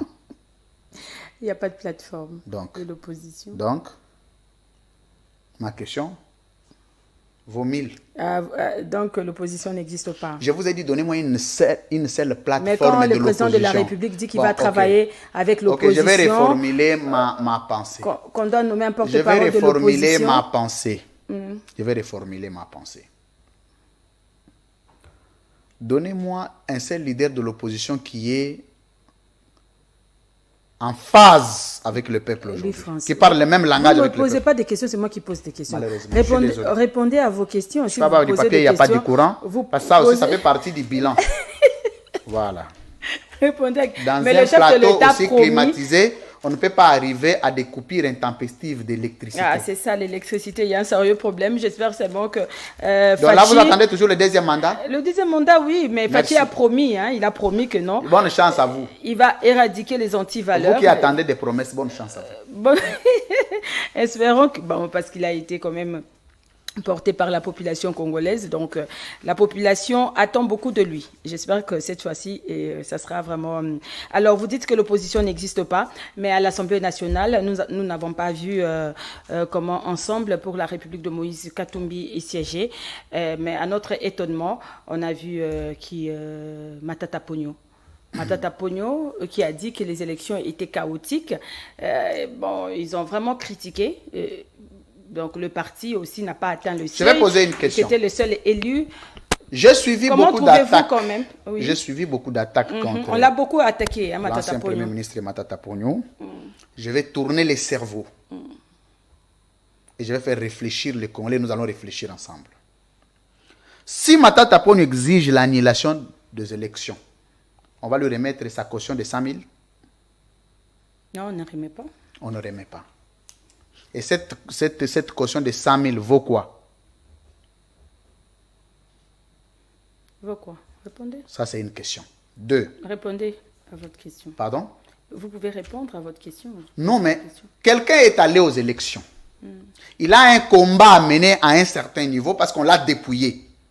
Mais il n'a pas plutôt dit que ces voix-là, il ne les mérite pas parce que le seul qu'on ne peut pas faire des cadeaux, le seul à qui on ne peut pas faire des cadeaux en tant que candidat, ce sont les candidats de l'opposition. Donc un candidat de l'opposition, s'il est élu, il est élu par le peuple parce que dès lors qu'il n'est pas élu, il ne peut pas être nommé. Parce que les gens qui organisent les élections est un parti adverse. Ça, c'est de 1. De 2. Il y a ce qu'on appelle la notion d'élégance politique. La procédure des responsabilités nominatives est différente de la procédure des responsabilités électives. La nomination, c'est le pouvoir discrétionnaire du président de la République qui vous nomme et vous pouvez en décider de quitter dès que vous n'êtes plus en phase avec lui. Mais si vous me dites que Matata Ponyo n'est plus en phase avec ceux qui l'ont élu, il n'a qu'à quitter le Parlement. Parce que dès lors que vous n'êtes plus en phase, vous n'êtes plus cohérent, vous n'êtes plus en odeur de sainteté avec le président qui vous a nommé, vous devez faire quoi? Vous devez quitter. Et dès lors que vous n'êtes plus en odeur de sainteté avec le peuple, il faut aussi quitter. Mais si vous me dites que Matata Ponyo n'est plus en odeur de sainteté avec la population qui l'a voté, c'est là qu'il doit quitter. Ça, c'est de 1. De 2. Pourquoi cette population, sachant que l'élection ne serait pas crédible, a voulu qu'il y ait quand même quelques députés de l'opposition? Parce qu'il y a un autre combat qui doit continuer à être mené au Parlement. Il y a des choses qui continueront à être dénoncées. Il y a beaucoup de bêtises qu'il faut continuer à dénoncer. Et je sais que les attaques là viennent du pouvoir qui instrumentalise un réseau bien identifié de quelques aventuriers sur les réseaux sociaux pour alimenter cela et mettre en difficulté des gens qui n'étaient pas nommés mais qui étaient votés. Mais s'il y a à vider, ce Parlement devrait se vider dans l'ensemble. Dès lors que sans honte, il y a des gens qui vont siéger, détenant des machines à voter, élus par des machines à voter. Je ne vois pas en quoi un opposant qui a été réellement élu doit quitter le Parlement. Je ne vois pas. Entre-temps, s'il quitte le Parlement, il fait quoi? Il continue à passer dans les émissions. Pourtant, il y a des gens qui passent déjà dans des émissions. Le combat est intensif. Il y a des gens qui doivent continuer à mener un combat au niveau du Parlement. Sans flatterie, parce que vous savez que je n'en ai pas la culture. Plusieurs fois, je suis quand même resté dur avec l'ancien Premier ministre Matata Ponyo. Mais que la crème qu'est Matata Ponyo, s'il prend la parole, facilement sa propre parole peut mettre en difficulté un régime sur certaines procédures. Moi, je préfère encore que tous les aventuriers qu'on a ramassés, qu'on a amenés au Parlement, qui ne vont rien faire, mais il y a des gens qui auront un travail de production parlementaire à faire. Vous voyez? Donc, demander à quelqu'un qui a été élu par le peuple n'est pas siégé, c'est comme lui demander de ne plus être en phase, de ne plus être en odeur, de ne plus être en cohésion, de ne plus être dans l'harmonie avec son peuple. Et c'est un acte de trahison. Mais il va siéger et il va continuer à contester. Il doit continuer les combats qu'il devrait mener de l'extérieur, les mener à l'intérieur. Donc, Ensemble pour la République aussi doit faire la même chose. Ensemble, tous ceux qui sont élus de l'opposition devraient siéger pour mener les combats. Sinon, c'est un boulevard. Parce que le plus grand boulevard du combat, c'est au Parlement. Le combat politique, c'est au Parlement. Tout ce que nous faisons, c'est un combat sociologique. Le combat sociologique est différent du combat juridique. Le combat sociologique est un combat qui n'a pas de contraignance, qui n'a pas de coercition, qui n'a pas d'opposabilité. Je ne peux pas donner mon avis qui s'impose à tous. Mais au niveau du Parlement, il y a des démarches qu'on peut mener pour s'imposer et doter une légalité à sa parole. C'est une dotation de légalité à la parole. Et l'arracher à quelqu'un C'est comme prendre la parole, donner à une imbécilisation collective que nous voyons au niveau du Parlement. Ça doit être des scénarios. Moi, j'encourage. Tous ceux qui sont élus ont été élus par le peuple. Parce que si c'était question de nommer, on ne pouvait pas nommer les opposants. Non. Ceux qui sont élus à l'opposition ont été élus par le peuple. Malgré cette tricherie.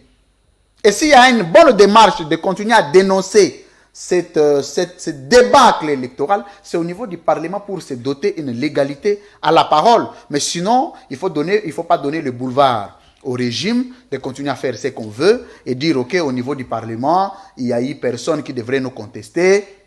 Une seule parole d'un parlementaire réfléchi vaut 1000. La politique de la chaise vide aussi... Ça, c'est même pas une politique de la chaise vide. Ce n'est pas une nomination.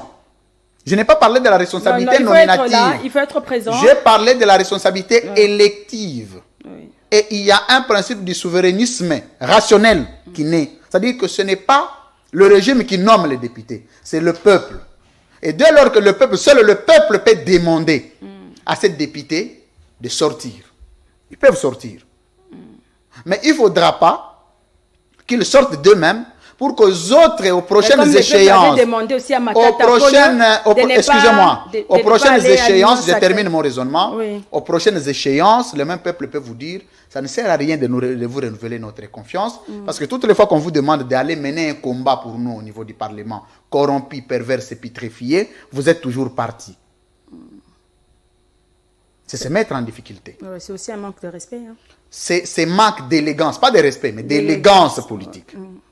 Moi, si c'était une nomination, on dirait, OK, vous ne pouvez pas contester Félix Tshisekedi accepter sa nomination. Mais là, le peuple n'a pas nommé, le peuple a élu par un suffrage. Ne pas l'accepter, ce n'est pas croire en ce peuple-là. Par contre, commencer par demander la suspension des députés qui ont été reprochés de la détention illégale des machines. C'est là le débat. Si Matata Pogno était accusé d'avoir détenu des machines, on le demanderait de quitter. Mais dès lors qu'il n'a pas détenu des machines parce qu'il n'en avait pas le moyen, c'est un opposant comme les candidats de Moïse Katumbi, comme Martin Fayoulou Madidi, mon grand frère, je l'ai salué en passant. Mais qui n'a pas de députés? Ils n'ont pas le droit de ne pas siéger. Ils n'ont pas le droit de refuser de siéger. Ils ont le droit de siéger pour continuer à mener ces combats de la légalité en interne. Ça sera peut-être compliqué parce qu'il y a des ceux-là qui disent non. Ce n'est pas compliqué. Vous êtes en train de crier ici qu'il n'y a pas eu élection, que non, on doit annuler tout ça. Mais si annuler, on doit annuler pour tout le monde. Oui. Si laisser, on doit laisser aussi pour tout le monde. C'est ça la cohérence. Oui. Si vous voulez qu'il y ait l'annulation. Ensemble pour la République, qui reste quand même très critique si les questions de l'annulation du scrutin, le scrutin doit être annulé dans son ensemble. Okay. Si le scrutin reste, tous ceux qui sont élus devraient rester. C'est ça la cohérence. Comment vous pouvez demander qu'un candidat de l'opposition ne siège pas, alors que le président qui a bénéficié des machines à voter dans les différentes maisons doit continuer à siéger et agir comme président? Ce n'est pas cohérent. C'est pas cohérent, c'est ça. Alors, dernière question. Nous sommes arrivés à la fin de l'émission. Vous le savez, il y a une nouvelle plateforme dans l'Union Sacrée. C'est le PCR de Vital Kamerhe. Et comment les trouvez-vous? Pacte pour un Congo retrouvé, d'abord, ils ont volé les noms de mon futur parti politique. PCR? Oui, oui. Ils ont volé je l'ai annoncé ici. Tout ce que moi j'ai dit ici, on vole là-bas. Non, c'est pas possible. J'ai annoncé dans les jours à venir, quand je vais laisser les métiers. Ça n'a pas la même signification. Quand je vais laisser les métiers, je vais créer un parti qui s'appelle le Parti Congolais de la Révolution. PCR. PCR. Un matin, j'ai entendu parler du PCR là-bas. Là n'est pas le problème, c'est l'air droit. Mais tout ce qui est de l'organisation de l'Union Sacrée, je n'aime pas gaspiller mon énergie. Mais vous avez quand même suivi. C'est un réseau de frustrés. C'est un réseau de frustrés. Il s'est prononcé là-dessus. C'est un réseau de frustrés qui ne se retrouvent pas avec l'IDPS, qui pensent qu'il faut créer un contrepoids et c'est légitime. Ils étaient alliés à l'IDPS. L'IDPS s'est accaparé de tout. Sama Lukonde aussi a fait pareil. Non. Ça, c'est un autre cas. Lui, c'est un aigri. Sama Lukonde? Oui, oui. Ah bon? Oui, oui. Lui aussi a créé une plateforme? D'abord, il a créé une plateforme. Lui n'a jamais été bourgmestre. Il n'est connu par personne. Mais quel peut être l'objectif alors? Non, c'est-à-dire que non, tu vois, écoutez. Mais ils sont de la même famille. La vérité est simple. L'union sacrée est vaste. Dans la composition, dans la prise de responsabilités, dans le partage des responsabilités de nomination, il y a des quotas. Il y a des quotas qui sont donnés à l'IDPS et alliés. Et l'IDPS, comme grand parti, doit s'accaparer d'une grande partie et étouffer les autres. Il y a des quotas qui peuvent être donnés à tel. Voilà pourquoi ceux qui se sont vus détenir quand même une bonne force au niveau du Parlement, parce que le nombre de députés valent, c'est-à-dire je parle des nombres pluriels, valent le nombre de ministères ou des mandataires. Et ceux qui ont eu beaucoup de députés ne voudront pas s'engloutir dans l'IDPS pour ne rien avoir. Ils ont besoin de créer un équilibre de forces, une proportionnalité des forces pour qu'en partageant, qu'ils soient exigeants au président pour dire nous t'avions apporté une majorité et nous devons avoir aussi beaucoup. C'est ça. Et pour Kamere, c'était un autoprotectionnisme rationnel. Il a été roulé pendant 5 ans. Il veut faire la malignité parce qu'à tout moment, il peut demander que sa plateforme là claque la porte. Parce que c'est un réseau de frustrés. Boussa, frustré. Lui-même frustré. Kankula, le même son regroupement n'a pas atteint les seuils. Frustré. C'est-à-dire que tous ces réseaux-là, c'est un gros réseau de gangsters frustrés. Ils veulent maintenant monter des surenchères à Félix Tshisekedi. Comme Félix Tshisekedi lui-même aussi est frustré vis-à-vis de ces atalakou. Alors, ça va être une jungle avant la composition du gouvernement. Ça va être des chantages de tous les côtés. Chantage politique parce qu'ils ont soutenu. Alors, nous t'avions apporté la majorité, tu nous dois beaucoup. Tu nous dois beaucoup, mais comme Kamere a dit que ce n'était pas ça, c'était pour réfléchir sur l'avenir de la République. Donc, il n'a jamais réfléchi pendant 5 ans, il n'a jamais réfléchi, Kamere. Donc, il veut réfléchir ici. Il a dit qu'il n'avait pas besoin de positionnement parce qu'il a déjà une position. Il veut la primature. C'est un homme. Il veut la primature. On lui a donné le ministère de l'économie ici. Même pas un seul prix du maïs qui a été revu à la baisse. Mais on l'appelle M. Google. Cet aventurisme politique s'arrêtera un jour, madame. Vous voyez cette comédie que vous voyez tous les jours ici. On l'arrêtera. On l'arrêtera. Et de l'autre côté, nous ferons tout pour l'arrêter, pour le stopper. Augustin Kabouya aussi a entrepris une démarche auprès de Bahati, Bemba, tout ça, pour réfléchir aussi sur... Si j'étais mon vieux Augustin Kabouya, en ce moment, il fallait rentrer aux études. Il fallait rentrer aux études. C'est performer. Les caméras là, ils peuvent tout manquer sauf le cerveau. Et dans une compétition de caméras, de Boussa, de ceci, vous ne voyez pas qu'il n'y a pas de place pour Kabouya. Vous ne voyez pas. Mais Vital cherche à créer du désordre dans la famille. Il ne crée pas, il se vend cher. Il se vend cher. Il se vend cher. C'est la politique, c'est normal. C'est normal, c'est légitime. Moi, je n'en... Mais sauf que tout ce qui est de l'IDPS, de l'Union sacrée, je n'aime pas gaspiller mon énergie pour rien. Parce que je n'ai rien à foutre. Vous n'avez rien à foutre, mais ça concerne le pays. Ça concerne... Non, ça concerne les clubs d'amis. Ça concerne le club des copains. Ça ne nous concerne pas le pays. J'ai vu un tweet là, Jean-Pierre Bemba qui traite aujourd'hui Kamere de rebelle, je ne sais pas. Et Yinde Lissoussou, Bemba, Kamere, Bemba, Katumbi, Omoni Banda Gononso Papa Saulo Natikaga, et quoi en faillite. Soyez en avenue du port, place bâtiment CCTV, Ezika depuis 2018. Ils ont non réhabilité. Donc, héritage de Jékoya en faillite. Il faut que via Lukamwa Balar, amera remonter moi pente. D'autant besoin de me lever à débat, wana geno, toi, frustré, et yo mon Félix a eu longolaye. Vous ne connaissez pas. Vous savez, les gens, il y a ce qu'on appelle les statuts politiques. Quand vous aviez exercé certaines fonctions d'État, il y a des choses que vous ne pouvez pas faire. C'est comme ça que je salue M. Kengo Wadondo. Nazo Lukana Kutana na papa wana. Je pense que je vais lancer un appel à la télé. Je vais vraiment le chercher, je veux le voir. C'est un exemple, c'est Basinga Uju. C'est des gens qui connaissaient, c'était des hommes d'État. Et Lelo, homme d'État, Otozana et Siko Yoawa. Au moins, un homme d'État, ça peut être Kabila. Un homme, non, on a l'obité Gaza, meilleur président. S'il vous plaît, je voudrais que mes propos soient contextualisés. C'est un homme d'État. Et il n'y a pas mieux que Kabila comme homme d'État, Miniton de Toaboya. Je vais te décrire ce que c'est un homme d'État. Vous avez dit tantôt. Un homme d'État, oui, un homme d'État est celui aussi qui parle moins de lui. Ah, ok.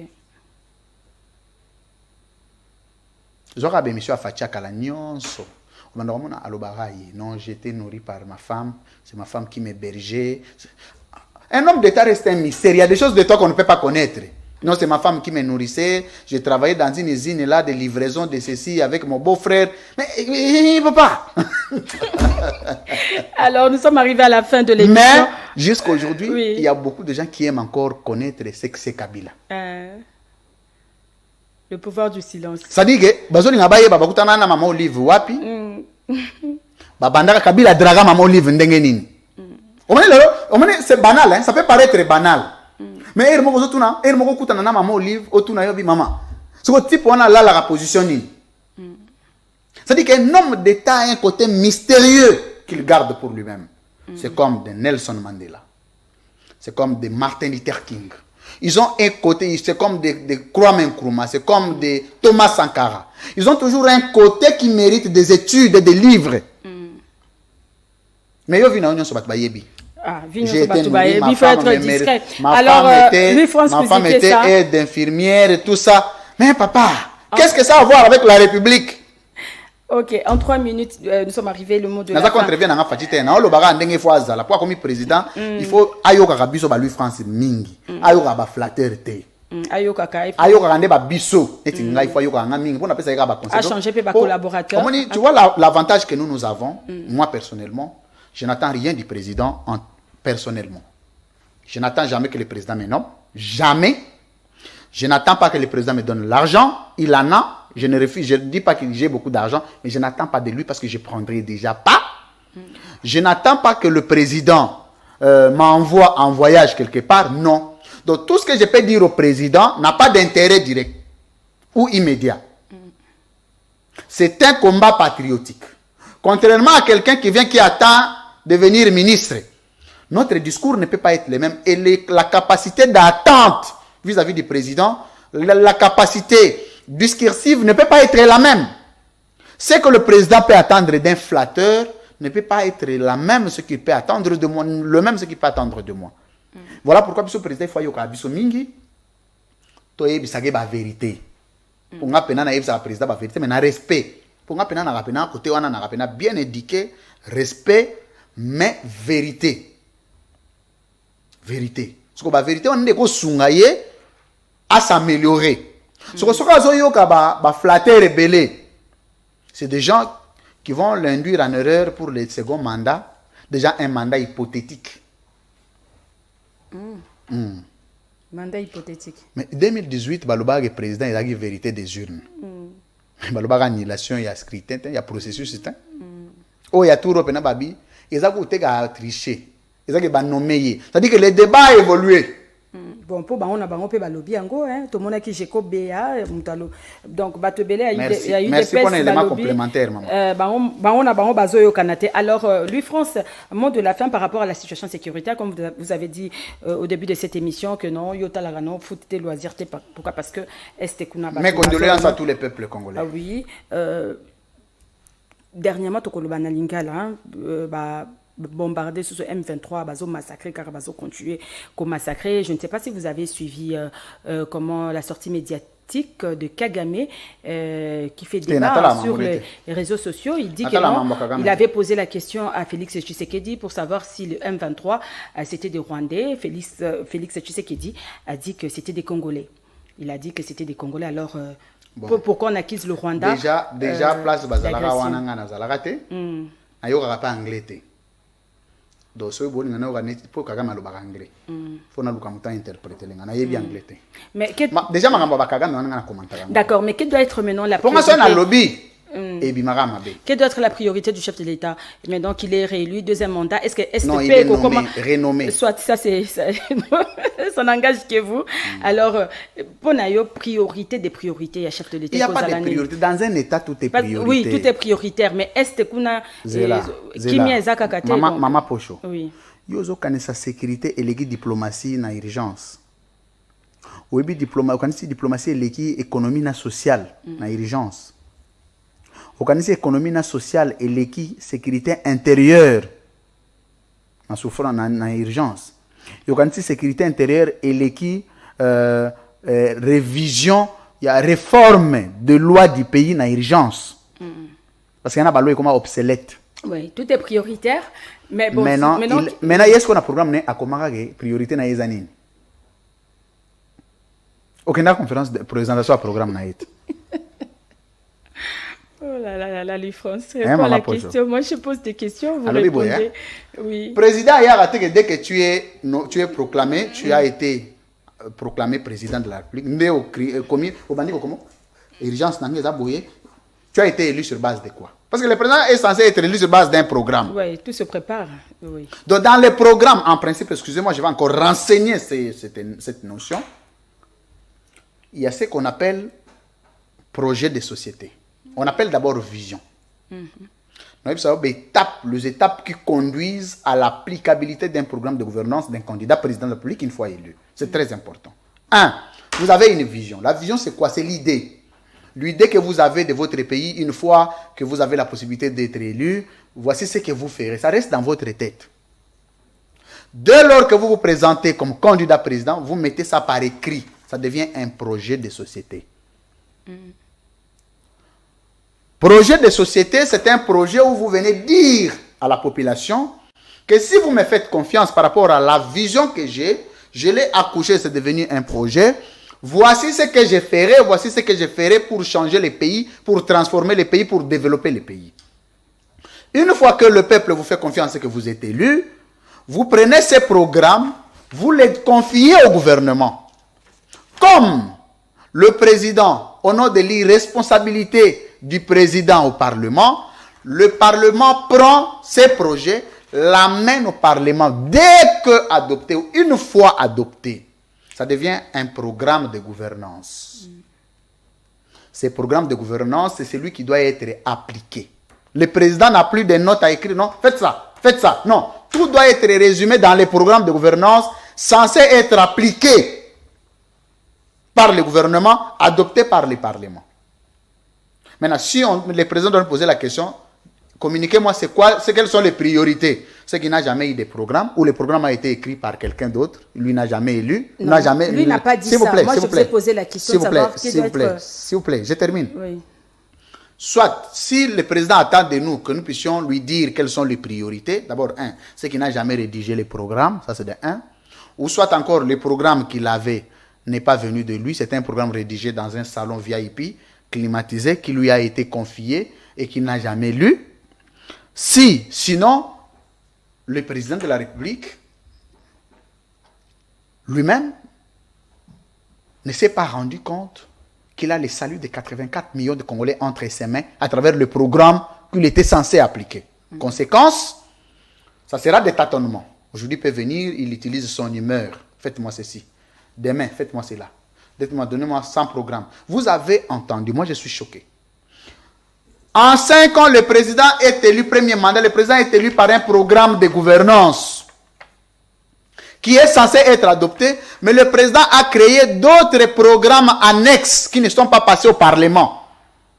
Or, pour qu'un programme de gouvernance du président soit d'application par le gouvernement, il faut que ces programmes passent par le Parlement adopté. C'est ce qu'on appelle validation d'un programme de gouvernance par la représentation du peuple. Donc le peuple a, encore une fois, comparé entre ce qui lui a été présenté en termes de projet de société et ce qui lui a été présenté en termes de programme de gouvernance, et le peuple adopte. Une fois adopté, le Parlement, et comment le gouvernement l'applique et rend compte au Parlement, donc rend compte au peuple à travers le Parlement. Mais le président qui a été élu en 2018, il a mis son propre programme de côté, il a créé le programme 100 jours. Vous pouvez me dire, madame, le programme 100 jours, quand vous pouvez lire les 450 pages, je ne sais pas, 500 pages du programme du président de 2018, que lui-même n'avait jamais lu, je crois qu'il n'est pas rédigé par lui-même, les programmes 100 jours n'y figuraient pas. Mais ce programme a été appliqué par le gouvernement. Donc c'est un programme qui n'a pas été examiné par le Parlement et adopté par le Parlement. Conséquence, c'est une haute trahison.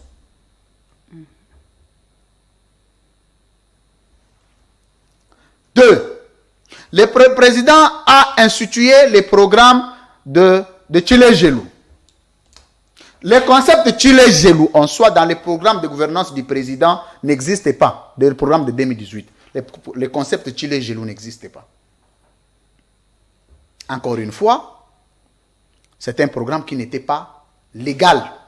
Parce qu'on parle de la légalisation d'un programme de gouvernance dès lors que le Parlement valide, accorde, crédibilise, adopte. Le président a encore annoncé un autre programme de Chili, comment on appelle 145 territoires. De tous ces programmes, c'est-à-dire on sous-tend que le président de la République a été élu avec 5 programmes. Pourtant, le président doit être élu avec un seul programme qui doit être appliqué. Si aujourd'hui on pose la question que le président a besoin qu'on lui dise quelles sont les priorités, qu'il rentre dans son programme, je crois qu'il ne l'a pas encore lu, que M. Kamer et son cabinet lui disent quels sont les paragraphes qui prennent en compte les priorités, il va les lire, il va les mémoriser et il va demander au gouvernement de les appliquer. Le message est passé. Merci. Koulouna, manque électricité, maïezate, tout ça. Bon, les gens appellent Bazo Koma Awa. Donc, je ne sais pas lire le message de tous les téléspectateurs. En tout cas, merci de votre fidélité. Merci de suivre Takotak Magazine sur CML 13. Donc, Balobi, priorité, Kourin Zate, maïezate. Kuluna, insécurité, ezo régné na ville à Kinshasa et comme salité, donc voilà, Makambeze Belé awa même. Maman Pocho. Président de la République, Soki boteki 3 blindés à président, c'est là. Soki tozi 3 blindés à président. 1 million, 1 million, 1 million, 3 millions de dollars. Tokoki kopesa mai na Congo mobimba. Na mon fleuri maïezate. Na lobi boye. 3 millions. Donc 3 blindés. Mais tu représentes pour président en 80. Donc na 80 blindés, on a ceux qui 3 blindés, tu teki na 3 millions, tu peux si Congo mobimba mai. Ceux qui montre la président applique tu teki. Oui, bien sûr. Montre. Tu peux sa carte ni commune mobimba ya Kinshasa courant. Donc par là les présidents doivent souligner. Il faut pas ndengo lo batu yana biloko kolata cher. Na nazo yebisa yo ke ba biloko ya président soki boteki ka lelo mboka mobimbe se développer. Donc développement ya président tambola na développement ya mboka na mamboko na. Donc na nzoto. Man développement na biso nyonso. Président tambola na nzoto sifika tozwa to tekango. Mboka se développer. 145 territoires balobi na Bulungu nzele zate Bandundu ville nini zate qui gère Batuninga qui gère 145 territoires. Donc Bandundu nzele zate moyen biloko eya koto ba fufu eya na Kinshasa zate social ba congolais le peuple d'abord Félix Tshisekedi azolo bandenge nini po banzele zate il y a pas de nzela transport moyen T, compagnie aviation. Donc nous sommes déjà arrivés à la fin. Il y a tellement de choses à dire. On espère seulement que 5 ans et il y a Fachi cette fois-ci. Hein. Donc on a Misala et Koussalema. Un mot de la fin et puis on se dit au revoir. Lui France Kouzikissa. De continuer à croire, d'ici 2028, nous allons lancer une très grande structure, la Convention congolaise de la jeunesse, où tous les jeunes conscients doivent venir mener le combat pour le bien-être du peuple congolais. Je pense qu'aux jours à venir, nous allons communiquer les dispositions d'adhésion. Déjà, nous préparons une très grande conférence dans le mois de février sur la Convention congolaise de la Révolution. Il y a discuté de jeunes, il y a opposition, il y a majorité, il y a société civile. Il y a 5000 jeunes qui ont échangé des pensées, qui ont mené révolution il y a Congo ensemble. Pour le bien-être de notre peuple. Et une révolution scientifique, je rappelle. Une révolution scientifique. Voilà. Donc voilà. D'accord. Comment entrevoyez-vous l'avenir de la RDC? Sombre ou radieux? Non. Sans Félix Tshisekedi, oui, radieux. Mais avec Félix Tshisekedi, très sombre. Cette émission est terminée. Madame, Messieurs, merci à vous de l'avoir suivi. Je rappelle que j'avais reçu Louis-France Kouzikissa, journaliste et directeur général de CML 13 Télévision. C'est lui qui a ouvert le bal pour la première émission, donc le premier numéro de votre magazine Takotak. Merci à l'équipe technique de CML 13. Merci à vous de nous avoir suivis. Si vous voulez suivre l'émission, l'intégralité, allez sur YouTube, Pocho TV officiel. Abonnez-vous massivement et vous suivrez toutes les émissions. Mon compte X et Nicole Pocho, et puis sur TikTok Nicole Pocho, femme forte Kafou Kafou, et Facebook Nicole Pocho. Bien, voilà, au revoir et à la prochaine.